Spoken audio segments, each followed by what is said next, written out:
Hi, my name is Kim Calhoun. I've been a member of the Vine for about 7 years. I've battled with my weight my whole life. I remember asking my mom for carrot sticks and Tab when I was 8 years old. Now, for those of you under 40, Tab was the first diet drink, and it was nasty, and don't go there. But so even at age 8, I knew that I was different. I knew that I was bigger, and it just snowballed from there. I was big all throughout high school, and I did lose the weight when I was a junior in high school, but I was struggling with anorexia, and I got really sick, and so I gained it all back, plus about 40 pounds. College was big all through college. I lost the weight again right after I got out of college, but then I broke my back in a car accident, and so that kind of stopped the exercise. From that point on, I have not been thin since I was 24 years old. The catalyst for how I got started in my weight loss journey was I had gone to 2 different doctor's appointments. One is that I needed a kneecap replacement. I was bone on bone for about 2 years, and it took me 3 orthopedic surgeons, and I came to the last one, and he said, well, I'll replace your kneecap, but you gotta lose 20 pounds first. And I'm like, okay. He said, it won't be successful at the weight that you are. The second was I went to just a well visit to physical, and it came back that I was pre-diabetic to the point of almost full-blown diabetes. I was really distraught. I was very upset about the diabetes. I was very upset about not being able to get my knee surgery right away because I was in a lot of pain.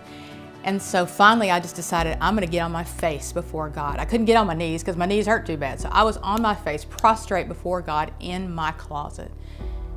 And I just lifted up a prayer to Him and said, your strength is made perfect in my weakness. So here's my weakness. I lay it at your feet. I cannot do this in my own power. I need you to do it for me. And every day after that, I looked to God every single day. And your body is not your own because it was bought with a price. So if you're a Christian, you're bought with a price. Jesus paid the price for that body, so it's no longer yours. And I was abusing my body. I was abusing it with sugar and gluttony and food, and I was huge. And so this was not a place that the Lord would, the Holy Spirit would want to live inside you. And I didn't want that. I wanted to give Him, the palace. So it really encouraged me to keep going because I wanted my temple to be good for the Holy Spirit. About September, I'd lost about 75 pounds. And that was when the Hero Maker series was going on. And on September 9th, I remember it vividly, David gave one of the first ones in that series, and it was about lifting other people up and making other people heroes. And that's how you become a hero maker.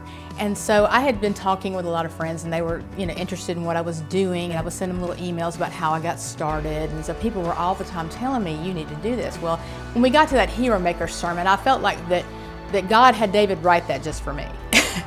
And I was like, okay, I hear you. I knew that I was supposed to create a Christian keto community. And 2 days later, I get this little visual Bible verse of the day thing. And it was clear as day. It was my birthday. And it was Isaiah 6:8, which says, and the Lord said, who shall I send? Who will go for us? And it says, here I am, Lord, send me. And I was like, okay, I got you. I understand. Yeah, that's me. You need to do this. So I bought the domain name for Hunger No More, and that's K-N-O-W.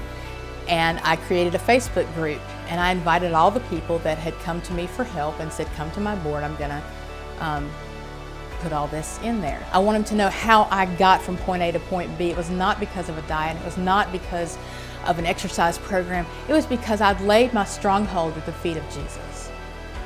And the other thing is I want people to know how their body works and how, why the science behind what I do works, and if it works for them, great, but I really, really want them to know the freedom that there is in Jesus, and I want to share that with as many people as I can because that's what changed my life.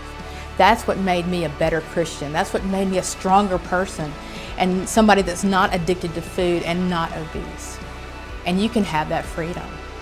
All you have to do is lay that stronghold at the feet of Jesus.